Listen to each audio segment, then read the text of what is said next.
तो देखिए, इन 50 खबरों के बाद अब तफसील से बात करते हैं कुछ बड़ी खबरों की। आप देख रहे हैं देश का नंबर 1 चैनल TV9 भारतवर्ष और number 1 prime time show super prime time, जिसमें हम आपको तफसील से सारी चीजें बताते हैं। रूस यूक्रेन जंग में वो वक्त आ ही गया है जिसकी कल्पना भी दहलाती है। न्यूक्लियर जंग की जिस आशंका को टालने की कोशिश हो रही है, उसका वक्त करीब आ गया है। हमले की तारीख भी तय कर दी गई है। ये तारीख है 2 अप्रैल। और ऐसा नहीं है कि इस तारीख का ऐलान आज हुआ है, बल्कि रूस ने कोड वर्ड में तारीख बता दी थी, सिर्फ डिकोड करने में वक्त लग गया। और जैसे ही न्यूक्लियर अटैक का दिन क्लियर हुआ, अमेरिका से लेकर यूरोप तक न्यूक्लियर इमरजेंसी लागू हो गई।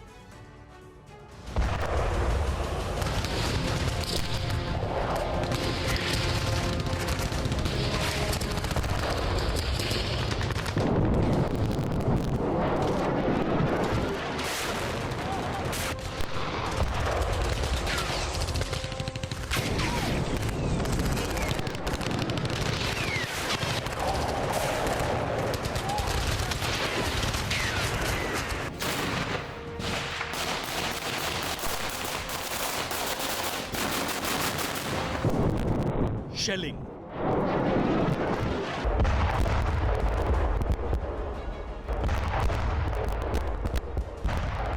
धमाके,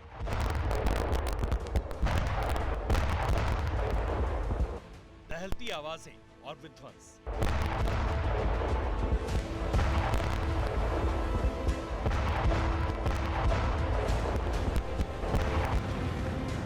जंग के 36वें दिन भी हालात नहीं बदले। न रूस के रुख में नरमी आई, न यूक्रेन के जज्बे में कमी आई, और नाटो समेत अमेरिका की जंग के मैदान से दूरी भी बनी हुई।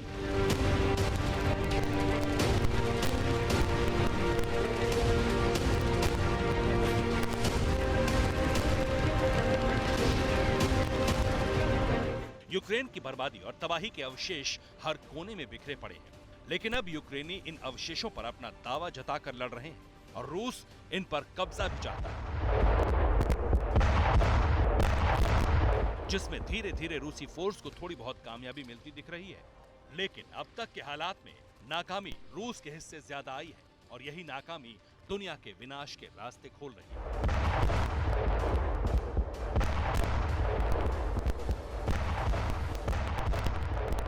अब दुनिया महाविनाश की कगार पर खड़ी है। यहाँ एक न्यूक्लियर हथियार फटा तो महातबाही मचना तय हो जाएगा, और यह होना तय माना जा रहा है।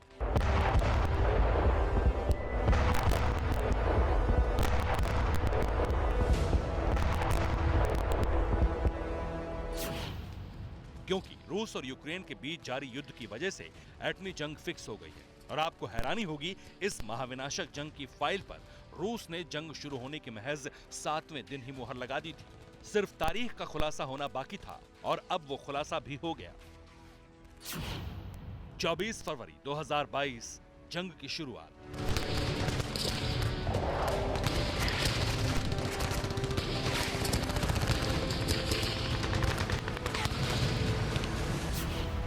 दो मार्च 2022, न्यूक्लियर वॉर का ऐलान।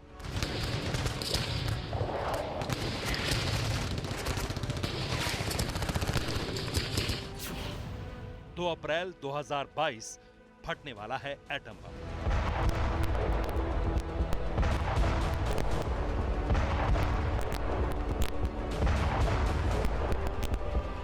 युद्धकाल में सबसे ज्यादा चौंकाने वाला तथ्य यही है, लेकिन सच भी यही है। जंग जिस दिन शुरू हुई थी, उसी दिन से रशियन प्रेसिडेंट पुतिन ने न्यूक्लियर वॉर की तैयारी कर ली थी, लेकिन तैयारी कूटनीति के दायरे में सिमट कर रह गई। इसलिए जंग के 7वें दिन यानी 2 मार्च को रूस ने पहला ट्रेलर दिखाने की कोशिश भी की थी, लेकिन कोड में जारी की गई रूस की चेतावनी को कोई डिकोड नहीं कर सका था। पर अब रूस की तैयारी की गुत्थी को सुलझाते सुलझाते चेतावनी को पूरी दुनिया ने महसूस कर लिया है। जानकारी ये निकलकर सामने आई है कि रूस के 2 फाइटर जेट्स 2 मार्च को स्वीडन के एयर स्पेस में घुस गए थे। ये दोनों फाइटर जेट्स न्यूक्लियर मिसाइल से लैस थे। हालांकि बाद में यह भी दावा किया जा रहा था कि रूस ने ऐसा जानबूझकर डराने के लिए किया था, और ऐसा लगता है कि रूस अपने मकसद में कामयाब भी हुआ। रूस की कार्रवाई का विस्तार यह है कि रूसी फोर्स देखना चाहती है कि नेटो मेंबर्स के अलावा तटस्थ स्वीडन और फिनलैंड रशियन फोर्स की एंट्री को लेकर क्या प्रतिक्रिया देते हैं। क्योंकि स्वीडन के बहुत पास अमेरिकन बेस है, वो बेस जिसमें बतौर नाटो सदस्य अमेरिका ने अपने न्यूक्लियर हथियार भी जुटा रखे हैं। हालांकि रूस ने यह धमकी तत्कालीन हालात में सीधे नहीं दी, बल्कि इसे जारी करने के लिए बहानों का सहारा लिया ताकि रूस यूक्रेन जंग में अमेरिका और नाटो सदस्यों के एक्शन का आकलन किया जा सके। वो बहाना क्या था, वो भी जानिए। 2 मार्च को उड़ान भरने वाले रूसी जेट्स की डेस्टिनेशन स्वीडन के पास थी। दोनों फाइटर जेट्स ने कैलिनग्राद एयरबेस से उड़ान भरी थी, जिन्हें गोटलैंड द्वीप समूह की तरफ जाते हुए स्वीडन ने ट्रैक किया। शुरुआती प्रतिक्रिया में स्वीडन ने रूस के खिलाफ आक्रामकता नहीं दिखाई, लेकिन न्यूक्लियर हथियार की जानकारी ने स्वीडन को चौंका दिया।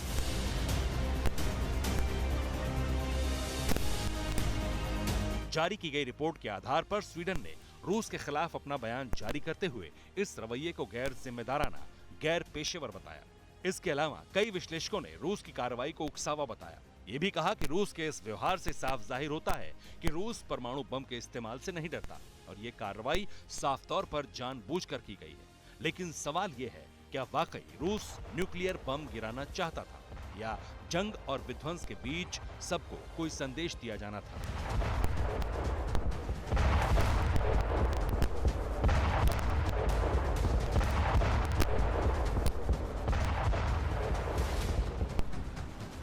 दरअसल ये कार्रवाई नहीं बल्कि एक संदेश है, वो संदेश जिसकी कल्पना भी नहीं की गई थी। संदेश जारी जंग के बीच न्यूक्लियर हथियारों के इस्तेमाल की तारीख का ऐलान, जो कि एक कोड था लेकिन इसे डिकोड कर लिया गया। पहले तारीख देखिए, फिर हम आपको इस तारीख को मुकर्रर करने की वजह भी बताएंगे।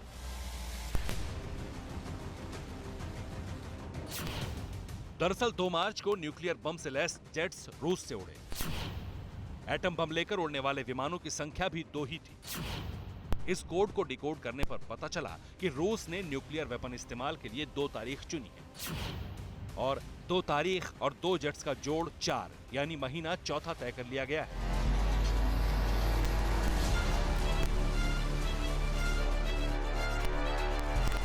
लेकिन इस तारीख को तय करने के पीछे की वजह क्या है? इस सवाल का उत्तर और भी ज्यादा चौंकाने वाला है। सोर्स के हवाले से जो खबर मिल रही है उसके मुताबिक जंग के बीच पुतिन जिस रणनीति पर काम कर रहे हैं वो महाविनाश का मिशन नहीं था, बल्कि टारगेट पर सिर्फ यूक्रेन था। लेकिन रूस के खिलाफ एक बड़ी ताकत एकजुट हो गई, जिसमें डिप्लोमेसी की बड़ी संभावना बनी। लेकिन इस डिप्लोमेसी के जरिए प्रेसिडेंट पुतिन ने सिर्फ 1 महीने की मियाद ही तय की, जो 2 अप्रैल को खत्म हो जाएगी और फिर महाविनाश तय।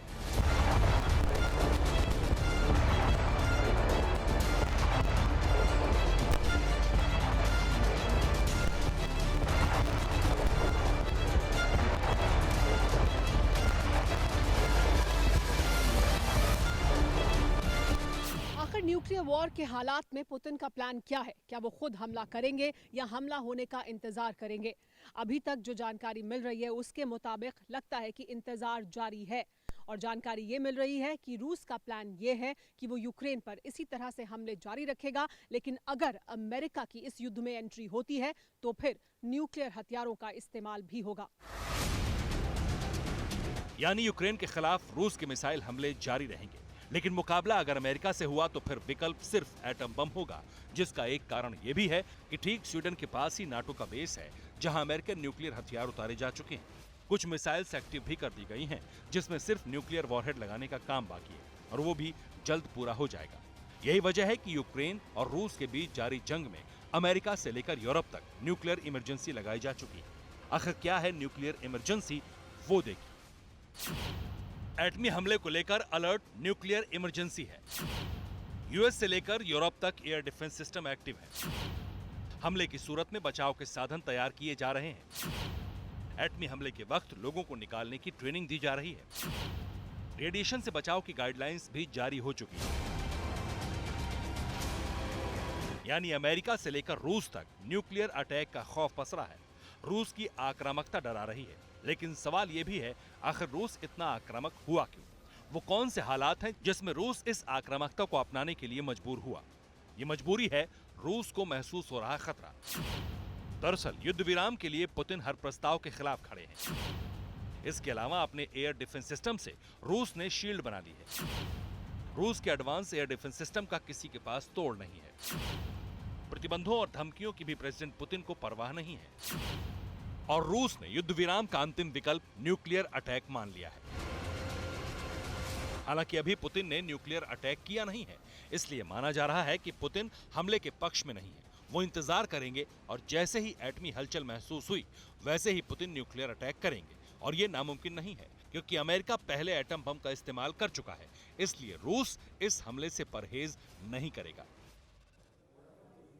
परवाह देश की, सोमवार से शुक्रवार रात 10 बजे TV9 भारतवर्ष पर।